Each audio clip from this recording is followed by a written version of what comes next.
This party started. Duran, honestly, you can have fun. People like seeing you. Which I'm recording saying that people like seeing you. Next Bisimoto model. Hello everyone, good afternoon. I'm slightly tardy, so I'm sincerely apologize. For that, I'm here at the office. Greetings everyone and welcome to a new Tech Tuesday this beautiful November afternoon. Hello C. Perez, R35. And for those of you on YouTube, thank you for joining me.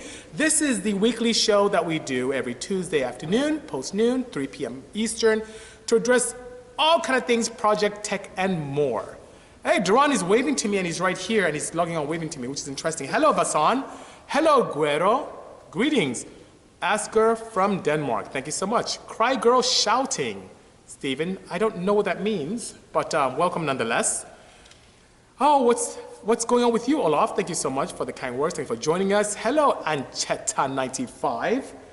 And To Life, good seeing you as well. You know what I need help with? I do need my wig. I do need my wig because I have some judgment stuff to do. Aaron, do you know where it is in my office? Grab it for me because I have some things to talk about today. Fox Design, thank you so much. Fox, you are awesome. Thank you so much for contributing to this wonderful project behind me. I really appreciate all your support for us Wagoneers and the Wagon community. Thank you so much. Hello, DC2. What's up, Ghost520? Good seeing you. You want to see a run? You will in a few moments. Right now, Duran is going through the wiring to make sure everything is proper. We did some changes to the cooling system. I need to get one more -16 to complete that. I could start up now, but without water inside. That won't be very good. But yes, I am tardy, 211. He says I'm tardy. Hello, Ryan. Good seeing you. Good afternoon. 240. Greetings, Raul. Hello. Constructive Ruckus. Always good to see you. MR2 updates. Duran, they're asking for MR2 updates. Oh, yes. We have some updates, all right. It's going to be greenlit. I think Duran is going to do some really crazy stuff this week to relieve her of her original engine, which is pretty nice. Hello, Marvin. Good seeing you. Good afternoon. Hello, everyone. So guys, oh, Aaron, thank you so much. So Aaron brought me something. Do I have the thing off? I'm gonna take this off right here. So, hello, 240. I have a do not judge me moment. Okay?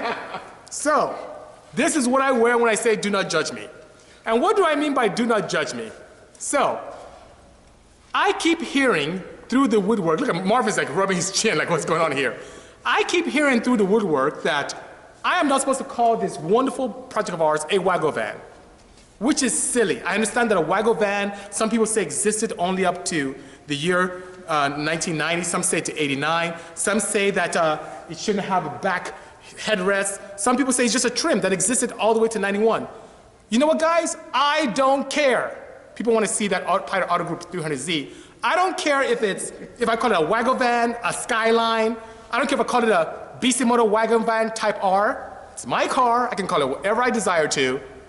I don't know why people get so upset. So do not judge me. This is my judge hat. Do not. Aaron's laughing. Okay.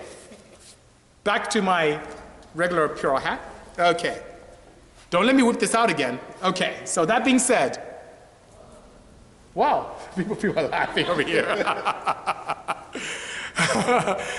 Hello, John. Good seeing you. Thank you for joining us this afternoon.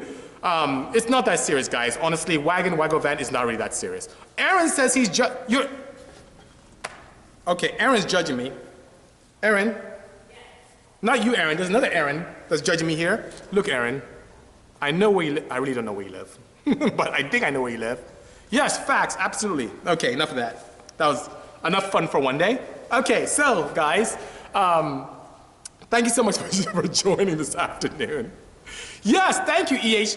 So EHH2D says, it's my build, do what the heck I want. Now, if certain people are upset that I'm calling this car a Waggle van, they're gonna be really pissed off about what I'm going to do to that MR2. They're gonna be pissed off. We're about to do some this MR2 is gonna be so bananas, but you won't be able to tell. You look at it like, you know, I got a lot of partners really excited. So DJ Raphael, yeah, you will very soon. Absolutely, absolutely. They said they want to hear it. I don't want to start this up with no coolant in it. That's not a very good idea. That's not a good idea. We drain the coolant. There's no coolant whatsoever because we're trying to change the bottom line. So the top line of the radiator is in place, but the bottom line is still there. I need to get another, I think I need a 90 -16 fitting to make it fit properly, to make that happen, you know? The rear area, let's see. Someone said, yeah, the same, but poor quality. I have a bad connection. They still have a bad connection. So what I probably should do is, let me see if I can get off of Wi-Fi without cutting everyone off. Let's see what happens here. Wi-Fi. Let me disconnect that. Okay. So guys, what I did is I got off Wi-Fi. Hopefully I didn't mess things up here. Hello, Street Racer Jones. Good seeing you. Good afternoon. How's the connection now? Hopefully it's much better for you guys because I evacuated from Wi-Fi. Is it still bad? It's frozen. It's frozen completely. Oh my. That's not good. Can I just see is it still frozen? Are you connected to my Wi-Fi? No. Oh, maybe. Guys, let me know if it's proper, if it's messed up. Looks like I'm losing people, so it's possibly that it's messed up. Hello, Sin. Let me know if it's paused, guys, or if you still say, hi, the stream is really laggy. Oh my. Thank you so much, PV Forever, for the kind words. It's still It's paused. paused? Okay, let me go off and come back. Share. Make sure I'm off Wi-Fi. Yes, I am. Okay. Sorry about you guys on YouTube and also on the podcast. I'm gonna try and go back on live and see if we can get a better connection here. Okay, everyone, I'm back. Hopefully this is much better. I do not know. Please forgive me for our very poor streaming services. I don't know. We have a very good connection here. Is this much better? Yeah. Okay, sorry about that, guys. I'm so sorry about the connection earlier, but we're now back. You're in EH3. Welcome back. Thank you so much. Good seeing you. Hello again. Oh, this really kind of confused me. No, don't take it. It's not confused. I keep looking at myself, and I feel really bad. Take it. Thank you. Hello, everyone. Good seeing you again. I'm sorry about the connection earlier. Hello, Negron, which is pretty cool. Interesting name. Hello, David H2B. No, I'm not British. I'm actually from Nigeria. I'm from West Africa. Grew up in West Africa. Went to primary school there, secondary school. But no, I'm not from the UK. PVW, cheers as well. Good seeing you. Thank you for coming back. Hello, Only Mite. Update on the Wagon. Great. Let's talk about the updates on the Wagon. So, came back from SEMA. There are things that I just didn't like that I need to move around. For example, the catch candle was near the exhaust system. I didn't like that at all, so I'm moving it to the front. We should have that installed later on today. My cooling system, I didn't like how my lines were routed, so we're redoing the entire routing of the lines for the cooling system as well. I didn't connect anything in terms of my AEM flex fuel system, which is now connected and good to go. Everything is proper for it now. It's ready to have some fun. Let's see. My friend currently, this guy says, my friend currently built a KMR2 with MR2 transmission. That's really interesting. So NYC Alive, I assume that he did something in terms of an adapter plate. That's pretty clever, you know? Do I have to run a viscous coupler on the drive line? Jim, no, I do not. So he's asking about the Waggle van. Do I have to run a viscous coupler? If I use the original Wagon rear end, yes. But in this case, I use a lot of CRV parts. I use a CRV transfer case, a modified CRV drive shaft, and a rear CRV differential, which that entire assembly, let's see, I may have a sample here. Hang tight. Hang tight.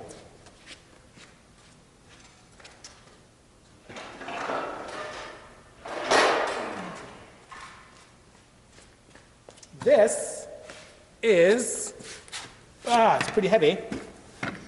This is what I'm running in the back. This is an example of a CRV rear diff. And in the front part of this case right here, where I'm putting my thumb, has a bunch of clutches. And what that clutch assembly does, those multiple clutches do, is that when pressure is sent through the assembly, the clutches grab and allow the rear to engage. So it doesn't act like a real-time continuous cog setup. It as you use the clutches to slip to allow for better gas mileage, for a bit of a two-wheel drive assembly in terms of efficiency. And then when these engage, the clutches in here engage, it allows for the opportunity to have the rear's cog, and it's very nice. So far, our friends from Automotive K&D supplied this very nice kit. It's like a dual pump kit that allows you to increase the pressure to the clutches, so that's good.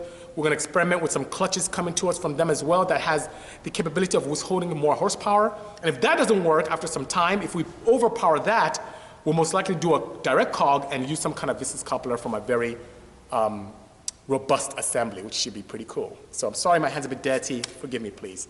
Hello Richard, tell Nathan I said hi as well. Good seeing you guys, you know.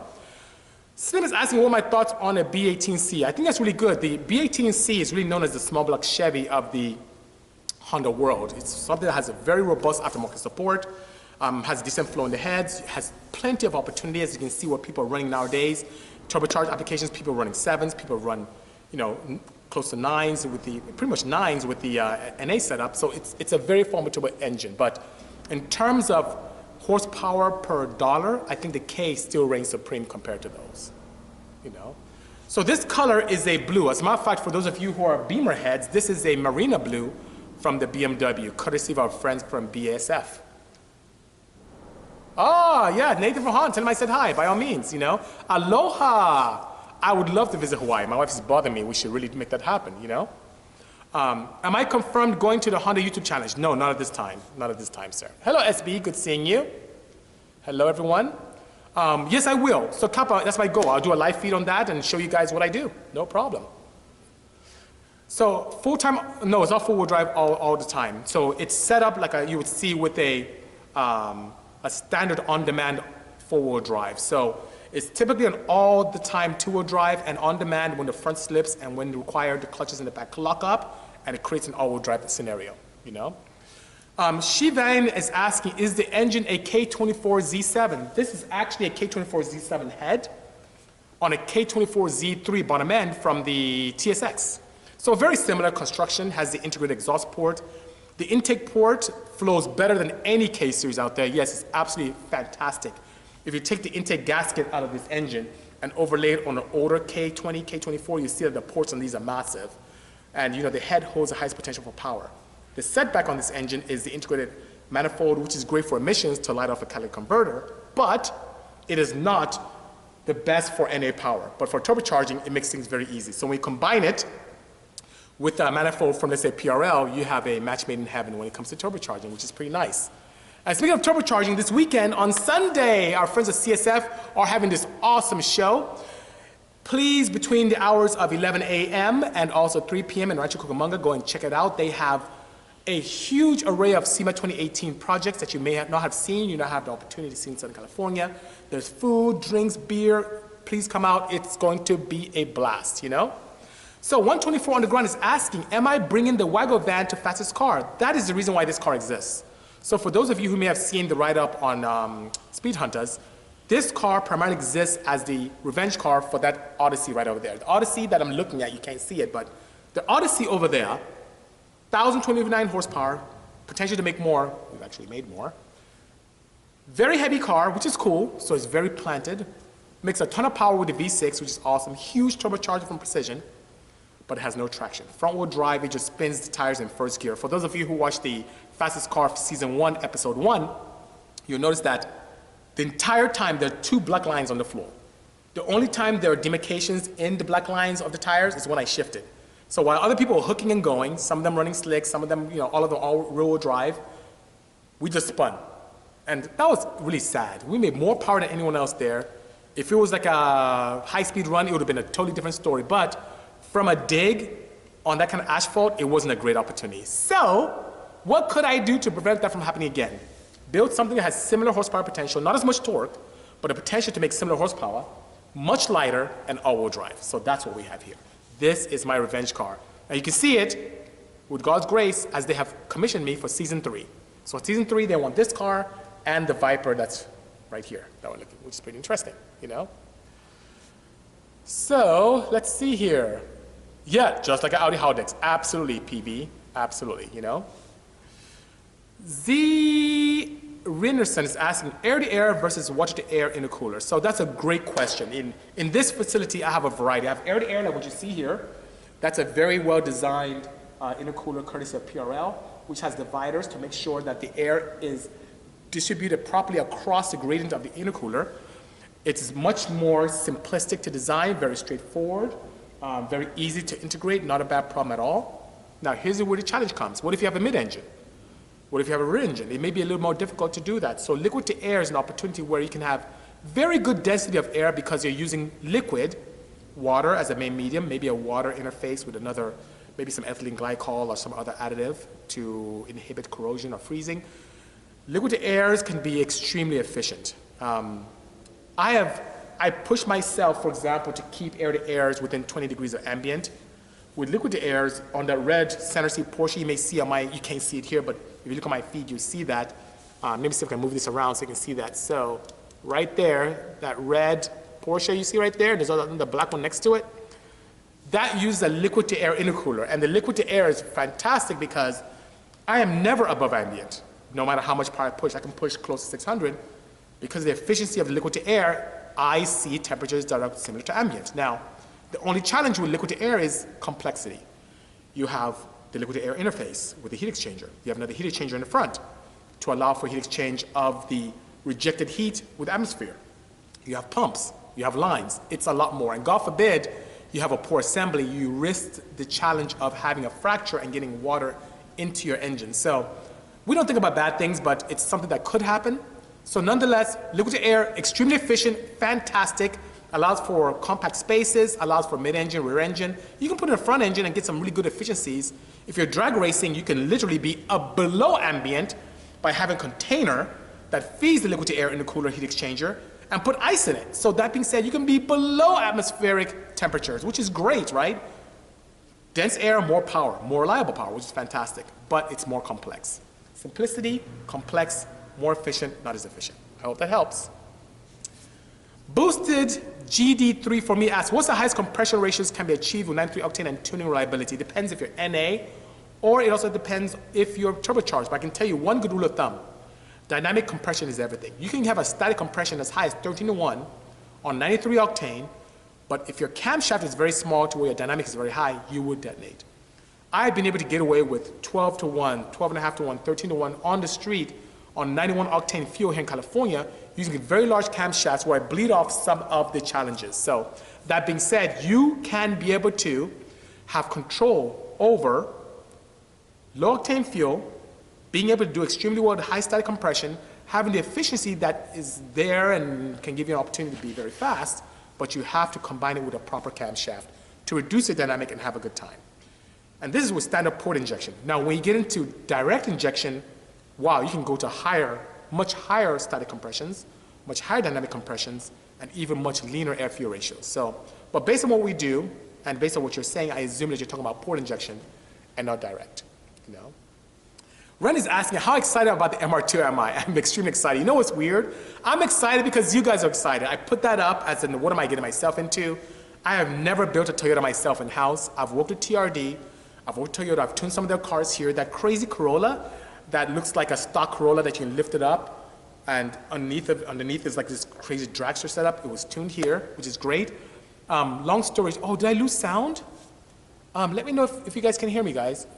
Oh, maybe it's just you. Okay, so that being said, I was really excited about the fact that you guys were very, very happy about the MR2 project. Now, the team and I were discussing today is going to be a project that's going to shock a lot of people. So look for it. I may just start documenting this build and show you guys what I'm doing. But I'm going to relieve her with the team. Duran's here. We're going to relieve her of the engine, of her engine this week. And she's going to travel away for a moment and then come back to us. Okay.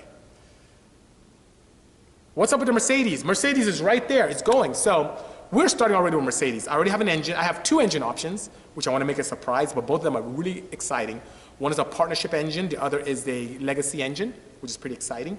So that being said, it's something that is going to be a very full race application, but will look very sleeper as well. I see that the appeal was for a livery, but I may stay with something that's really clean, you know, similar to the Wagon, just really, really clean setup with lots of cool power. So that's what we plan on doing, you know? So Honda Frame Garage is asking, can we do a workaround for us that didn't make it to SEMA? Yes. So after our session this afternoon, I think Chris from AEM is coming. Let's do a workaround when he comes. I'll be more than happy to do a workaround with him. So you may have to tune back in after the Tech Tuesday. We'll do a workaround with the Wagon and see what you missed out in SEMA, you know? Could I do some video at your first track test with the Wagon? Yes, Icebox, you could definitely do that. I'll make it aware, and then you can come out, and so be it. But we're gonna have a lot of fun with her. My goal is to test and break as many components as possible to improve on it with this Wagon. So she hears me, you know, cars have souls. She's not gonna be very happy what we're gonna do with her. We're gonna be out there quite a bit, you know?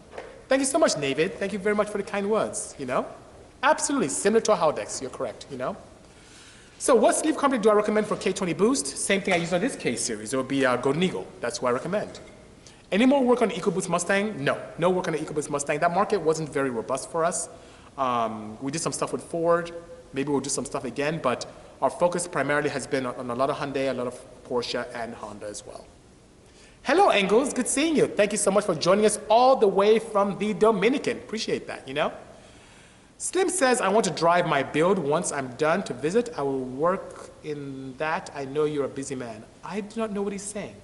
That's kind of, I want to drive my build once I'm done to visit. Okay, that's fine. You can drive your bit to visit, no problem. I don't know how far away you are, but that'd be great. When will we see you at a drag race event? Import face-off? You'll see me next year. So Duran is very evil. He's sitting right here and he's smiling. He's been bothering me quite a bit to bring my inside back out, which I don't know if a lot of people know about my inside, but you will soon. It's a single cam engine that I built as a proof of concept. It's in a chassis that's an old school 2006 hybrid Insight, and I'm gonna bring it back out. Plus, above and beyond that, she'll be out as well. So yes, next year, 2019, is the year of racing for me. You see quite a bit.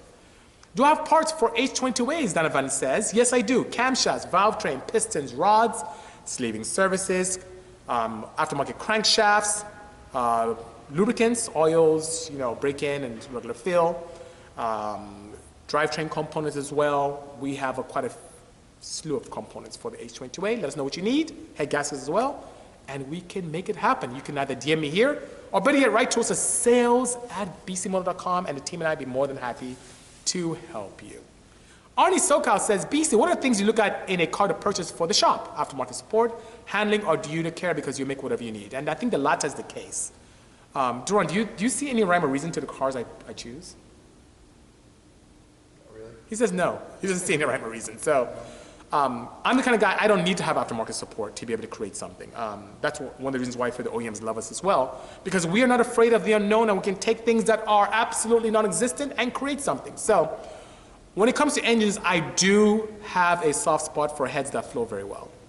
And Duran can attest to that as well, because the head is the potential for power for everything NA and boosted. So the engine-wise, I really look at the heads. Very, very important to me. In terms of chassis, of course, if there's potential, I like to pursue it. You wouldn't see me picking up an Edsel or anything like that. You wouldn't see me picking up a Lada or a Skoda. It's just, I would look at cars that have some potential. I'll probably even build a four-door Accord before I build a Skoda. The MR2 one, very interesting, because I always liked, that was my first car that I really loved. Guys, please don't kill me. But before I came to the US, that was a car that I fell in love with. That's what I wanted, and I couldn't afford it. So I ended up, I wouldn't say settling, but I ended up going for a CRX, which is the closest thing to a two-door Econobox that was fun. Easy says, do I have any H22 Type S cams laying around? Not factory cams. We do have some aftermarket billets, but not factory. Do you have any factory H22 cams laying around, John? Mm-hmm. Okay. Send me a DM. Type S? No. Okay, non-Type S. Not Type S. So we don't have any of those, you know? What's the next JDM show, bro? I would say the closest thing to a JDM show will be this Sunday at CSF in Rancho Cucamonga. And you hear the hissing out there, so we have a lot of traffic here with trucks. So this Sunday from 11 a.m. to 3 p.m. in Rancho Cucamonga at the CSF headquarters, we will have a cool show showcasing a lot of SEMA builds that came out in 2018. I'd love to get her there if I could. Depends on how much we achieve this week. I'm just trying to catch up. But by all means, yes, that'd be great. Am I taking the Wagon to IBOC next year? Yes, I would love to. This Wagon, it's my goal to take it to IBOC. It's my goal also to take it to the JCCS show and Radwood. That's coming up fairly soon as well, you know? I know, your money was on the van the whole time, only yes. And if it came to a Dyno competition, you would have won. But when it comes to traction, it wasn't my favor. One thing about that show, which was kind of sad to me, is that we were instructed to only run street tires. Two of the competitors did not run regular street tires. They had slicks. And guess what? Something a lot of people don't know. The two other domestic cars were towed to the tarmac, while the Odyssey and the Exotic, great guys from Always Evolving, we both drove to the tarmac, not get towed. So, but who cares? Any thoughts on Formula 7 at SEMA? I didn't pay much attention to that. Please forgive me. I will drive the Audi BC EH3. I would love to, but I don't have support for Honda for a model that's no longer current. So how about this? I will drive this, so she's good to go. You know, you're right. Only Matei says spinning ain't winning. That is so true, sir. Absolutely. No? Nick Riley's asking, is that setup better than running a K24A8 from Element with a K20 head? Well, for what I'm doing in terms of turbocharging, yes. The runners on this are extremely short and allows for impeccable spool, which is something that I always find very appealing. We did a lot of development on this engine as far back as 2011 for the 9th gen Civic, and it showed that with that advantage of having a short runner where you have an integrated head and incorporating a manifold with T3 or T4 size turbo, you can get a very nice spool compared to a longer manifold. Now, if you're doing an NA setup, it wouldn't give you the best opportunity for, I would say, a nice header to have best scavenging for NA applications. But for turbocharging, it's very straightforward and very efficient. So Packer, I just mentioned that a moment ago, he's asking, have you made a decision if you're going to compete in the Honda YouTube challenge? No, I just don't have the time to be able to do that. Hello, boss lady. Good seeing you. Hope things are out there and hope you're staying safe. AJ Thompson says, can you have a stroker long rod engine while remaining reliable like a 3.62J? Would rod ratio diminish engine longevity with that much 14mm stroke increase? So it depends. The one thing that a lot of builders tend to shy away from when it comes to rod stroke ratio is the weight of the piston. Above and beyond rod stroke ratio and piston speed, piston weight plays a good role. So to answer your question, you can have a very reliable 3.62J with an increased stroke from 7 to 14 millimeters and not have a challenge with the longest rod possible if you move the pin up slightly, decrease the size of the pin itself so it can allow you to get a little bit more into the pin, have a button that allows you to run a oil ring through it, and then above and beyond that, try to lighten the piston as much as possible in areas that do not compromise the integrity of the piston. And then you can get away with some good reliability. So I hope that helps. Thank you so much, CB7, for the kind words, you know. Izzy's asking, for the wagon that we just built last week, do we have any test passes? I wish I was that gifted. No. As I mentioned earlier, we're still trying to tidy things up. I didn't like the location of the catch can.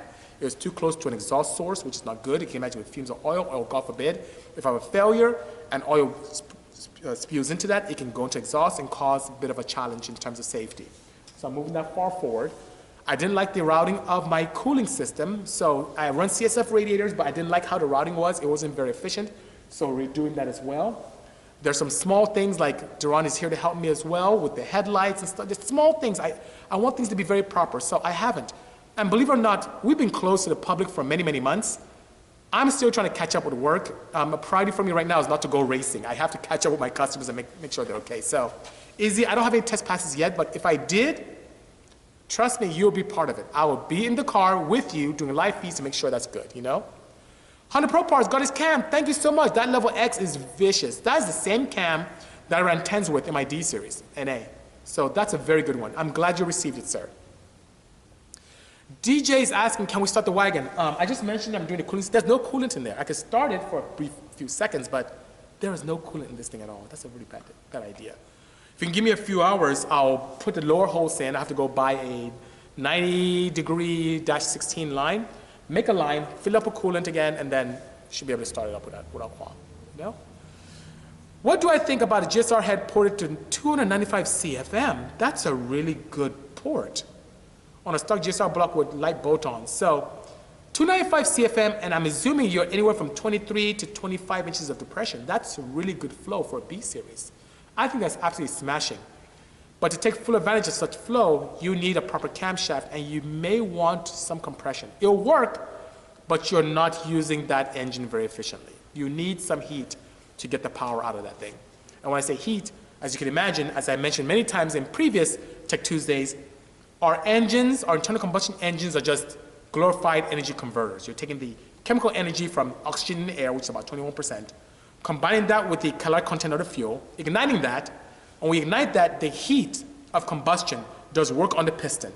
And the piston is now connected to the crankshaft, which turns the up and down movement, which is now the heat energy, to mechanical rotational energy, which is nice. So when we create more power, we're just really generating more heat controllably in the combustion chamber. So you kind of want to take full advantage of the heat that you can get from improved compression to be able to make that engine even more efficient. It'll do well, don't get me wrong, but more compression and a bigger camshaft will definitely make that thing scream.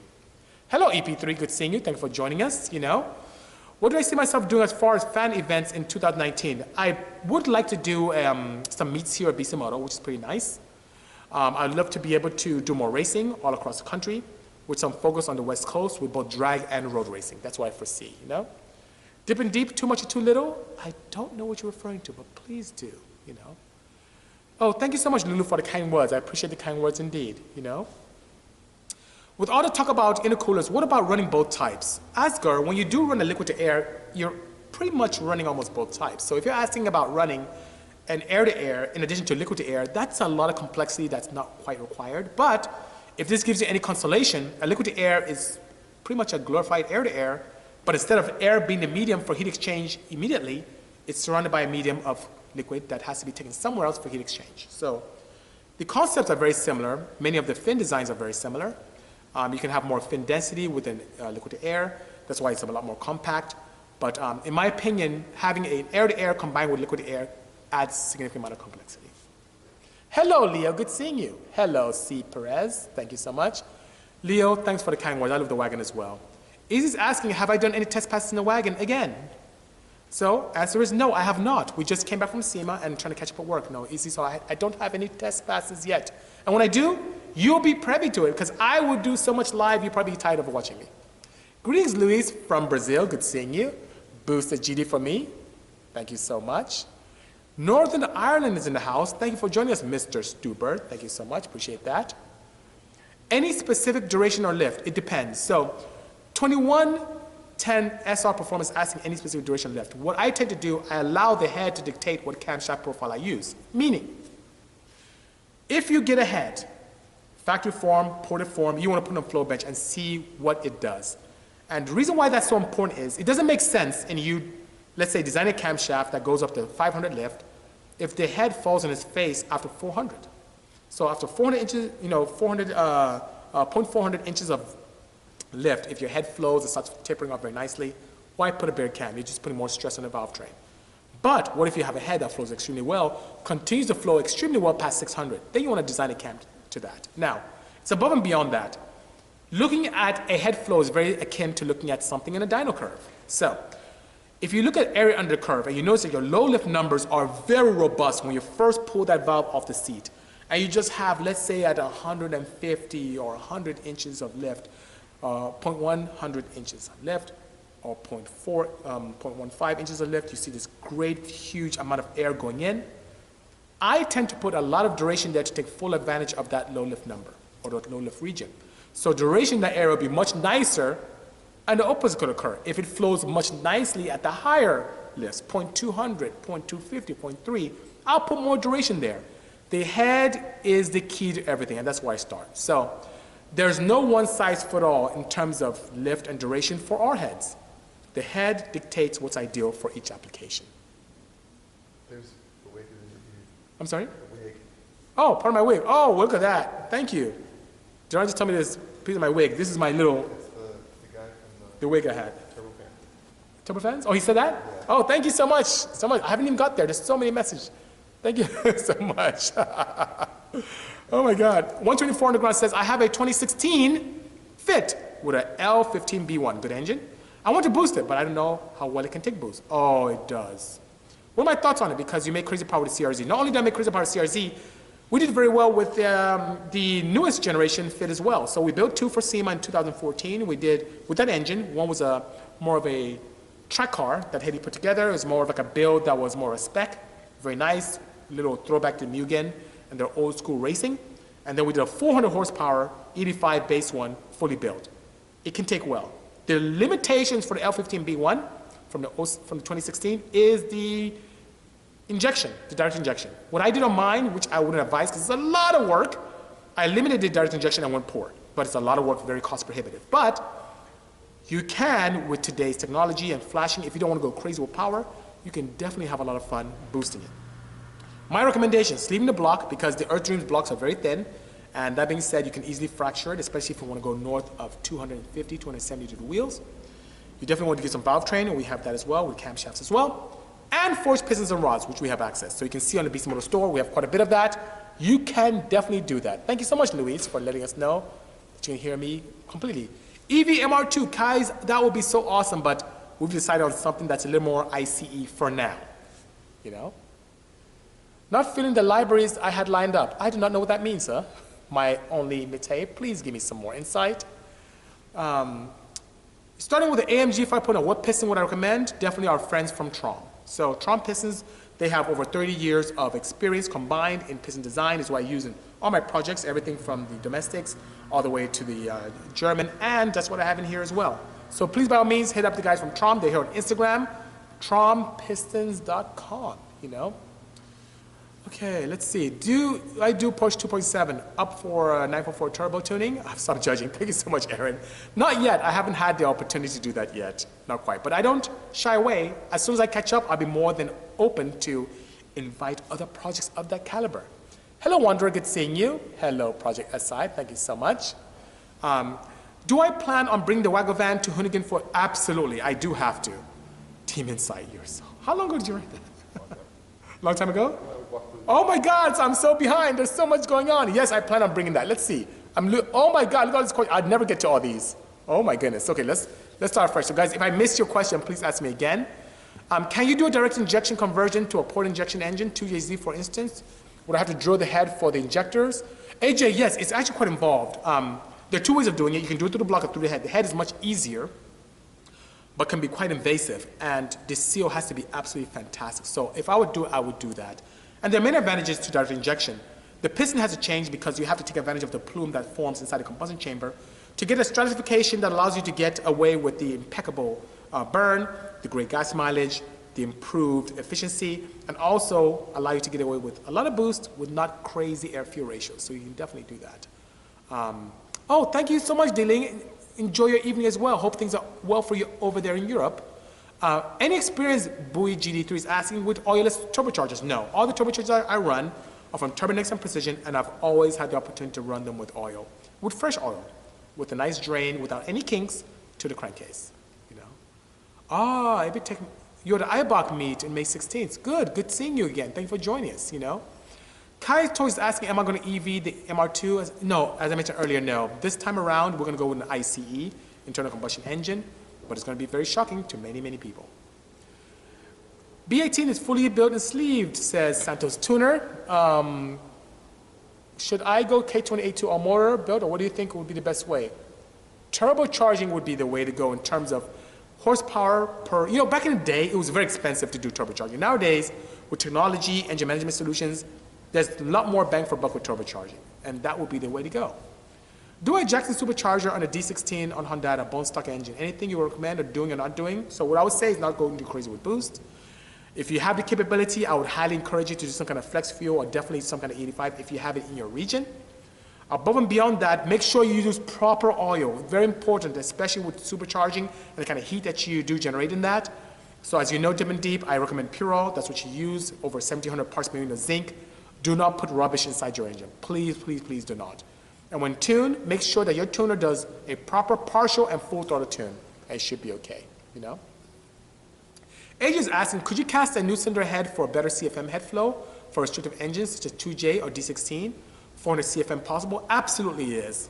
The one restriction, especially with D16, is in terms of hood clearance. So to be able to get that kind of flow, you have to do quite a bit in terms of port height, because you cannot go too far away because you're set with your center bore selection. In other words, your bore spacing is fixed. So the only way to increase velocity flow in a D series, D16, would be to raise the roof. And to do that, you have to do some really creative things with intake manifolds and also head configuration. Now, casting could be very expensive. You want to start with a billet that's more cost effective, allows you to do a lot more experimentation initially.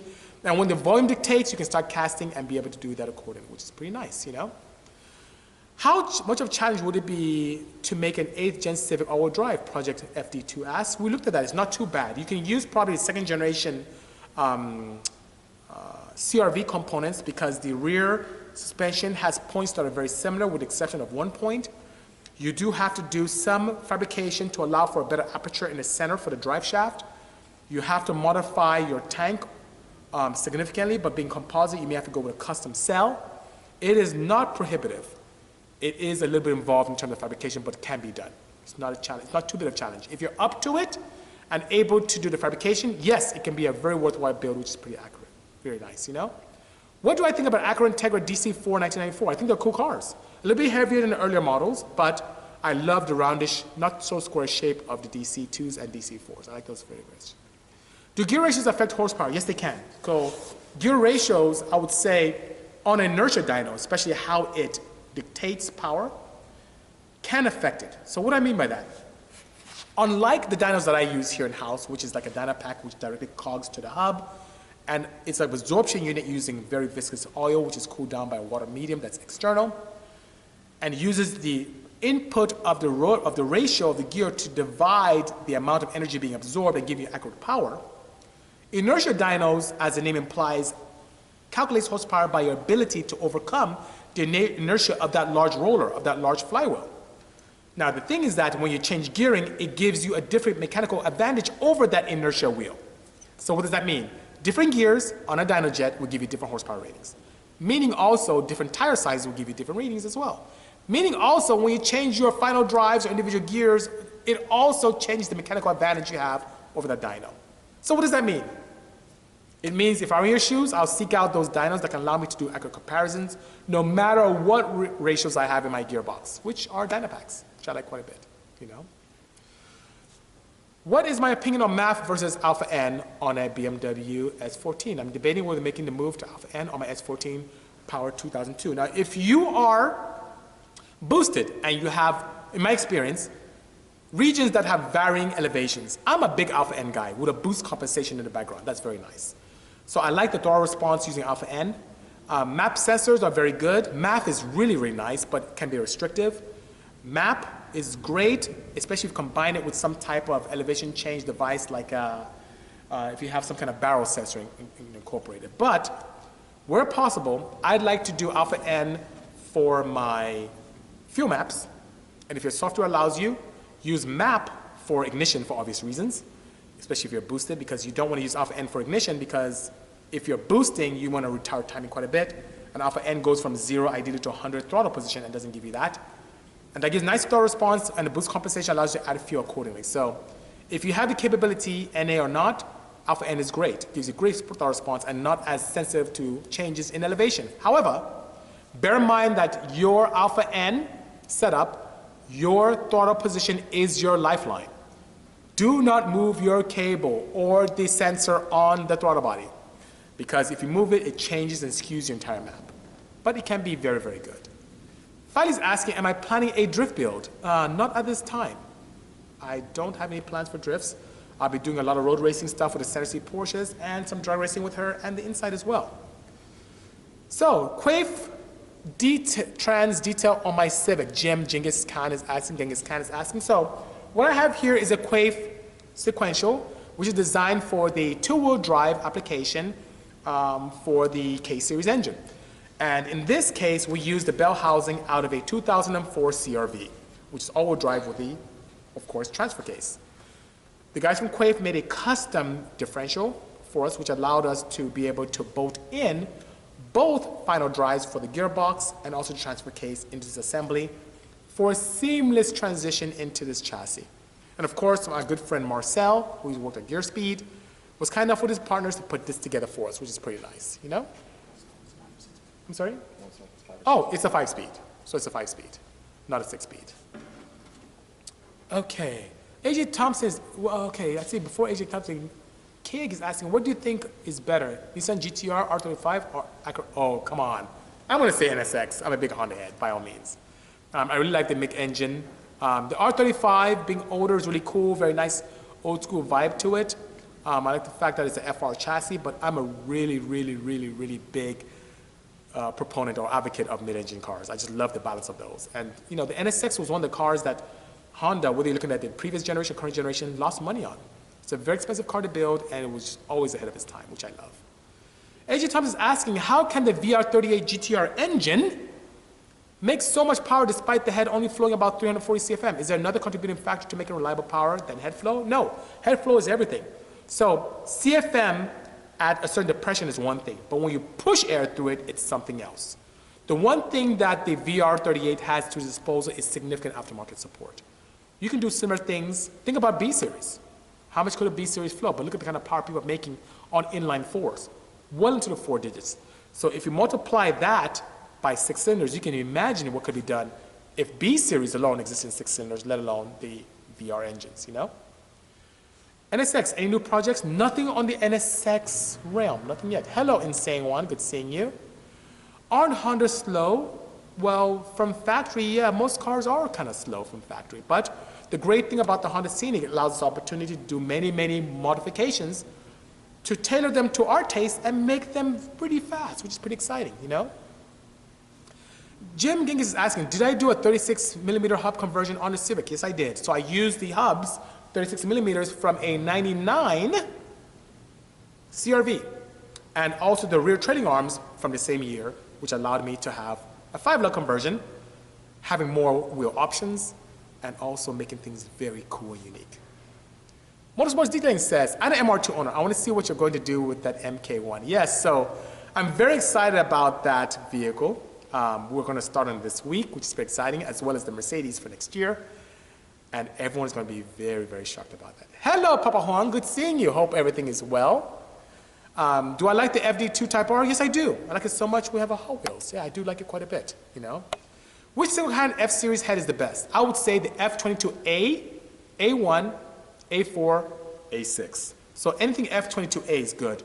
The F22Bs, the earlier model Bs tend to have exhaust ports which don't flow very well because they have the center ones closer together and the outer ones farther apart. And the F23s really have a restrictive intake. And the F22 VTECs really have a restrictive intake. The F22A, by far, is the best, you know? Does higher rod ratio equal better reliability and longevity? For all things being equal, with less side loading, yes. All things being equal can allow for that. But I have seen better breathability with larger port volume heads with shorter rod ratio applications because of dwell is much shorter and allows for that charge to start filling the cylinder very quickly. Hello, Motorsports Detailing. It's a party on your side for it, eh? Well done. Have a great afternoon as well, C. Perez, and he's saying, because it's almost time to go. Yeah, Phil, I'm not playing any drift builds at this time. It's a lot on my plate, you know? Adam Bendoff is asking, do I prefer to combine turbocharging with direct port injection or carburetors? Yes, I would love. Carburetors are very limited, so in terms of, you know, I love the nostalgia carburetors. I did wonderful things, ran 9s with carbs. It was great in A. But if I had the choice, I would love to have a direct injection, port injection combination with turbocharging to have the best of both worlds, you know? So right now, Jim, great questions, by the way, about the Wagon van. I'm running a 2-piece with a carrier bearing for now. Any thoughts on the F20B versus H22? I know they share similar components. I know the F20B is a very nice JDM engine, allows for a very nice high rev capability because of the displacement, but the components are extremely similar. They say there's no replacement for displacement, and I love ease of getting parts. So the H22, because of US, I'd love to get. F20B is really actually pretty cool. I can work with either one, which is pretty nice, you know? Kobe's, Garrett says, took a pic with me at SEMA. I was so dope. Love the Bisi family. Thank you so much for the kind words. I really appreciate your support. I have not seen the GTR 50 Keeg. I have not seen that at all. 124 Underground says that he wants my kind of knowledge. Please, by all means, I'm here to help. I'm here to share as much as I can. I'm not charging anything for this. I'm here to help you. Wishing I had this kind of opportunity when I was much younger, getting into college. So I'm here to help. There are many books out there you can read. If you'd like, I'll be more than happy to refer you to quite a few of them, whether it's Air Fuel Basics, whether it's How to Build Horsepower. There's so many books out there that are very good, you know? Longest stroke and displacement capable on a K series. I haven't tested it, but I'm aware of people on the K series who have gone as far as 114 stroke on those. And longevity-wise, I don't know. You know, people kind of build engines weird. Some people claim long longevity, some people don't, but I've seen 114, 115 stroke come through my assembly here. Would I ever do a Honda truck build? Absolutely, I would love to. It depends on American Honda. So we're in discussions this year for next year, so you never know. You know? Any decision on the Honda YouTube challenge? That's the 4th time someone's asked me that today. So I've made a decision that I don't have the time to do it. So unfortunately, I won't be able to participate in that. Thank you so much, Leah. I appreciate the kind words, you know. Bowie, GD3s, how long can you two-step before engine damage? It depends on three major things. How you're two-stepping, are you using a fuel cut, ignition cut? What RPM are you two-stepping at? And what is the health and build of your engine? Fuel cuts are very hard on cars to recover from, so they can damage engines very quickly. Soft rev limit using ignition cut, where you're extinguishing spark every other revolution, is very nice and soft on engines. Doesn't allow for loading, doesn't wash away your rings, and doesn't cause problems. Could cause a little bit of soot coming exhaust, but that's about it. And you can do it for a very, very long time. But the health of your engine, how it's built, and the type of oils you have that can tolerate that kind of abuse with dilution of fuel, because you will have a rich mixture, can be the challenge. I typically don't stay on two steps for more than 20 seconds. Anti-lag, maybe even shorter. Will the clutches in the part-time all drive survive the horsepower we're putting in the wagon? Aaron, I don't know. And that's one of the beauty of me testing. So I have this right now. This is another assembly that I have to study. I have the factory clutches in there not right now with the automotive K&D dual spool setup in it. Has some shims, a little more fluids going to the clutches to help lock it tighter. And if we overcome that, I'm going to receive some clutches from them that have even a better capability in terms of being able to adhere to each other and give me very stronger clamping power. And if that doesn't work, I may just do a direct cog and use some aftermarket or some other retrofit of a viscous coupler to make it work. So my goal is to test things, break them, make them better so all of you can benefit. So that's our goal. I'm not the kind of person to shy away from mishaps. I'm not the kind of person to shy away from something that breaks. If it breaks, I don't just throw my hands in despair and give up. I'm here to experiment and figure things out. And if, you know, I can go to a track and I'll break something, and, you know, people laugh at me like, ah, ha, ha, you broke, Bisimoto, what's up with that? I really don't care. I don't. I don't care that people laugh, that I break things. I don't care if people judge me. It doesn't matter whatsoever. As a matter of fact, that brings me to this again. So, here's my don't judge me. I don't care if people judge me that I break things on the track. I'll break it, I'll figure out, make it better, and then after that, we will have the opportunity to make things absolutely spectacular so that none of us will have the challenge in the future. That's why I'm here, you know? AJ Thompson is asking, do Puro sell 5-liter containers to cost less per liter? No. They still sell everything in quarts, but I'd be more than happy to help out if need be. So if you need help with any price for that, I think we have some dealers in the UK, and maybe there's some bulk stuff that we can do, which is pretty nice, you know? Thank you so much, Wagon. I appreciate the kind words. Do the same with the K20 MR2 so I can finally do a quality build with your part. Thank you, Trevor. Sounds good. Sounds good indeed, you know? Is there an engine in the same price range of K20 that you think is a similar potential? I would say there are engines that are cheaper that have similar potential, and I would say the F22A, which I use in my drag car, you know? You're so funny, JP, so funny.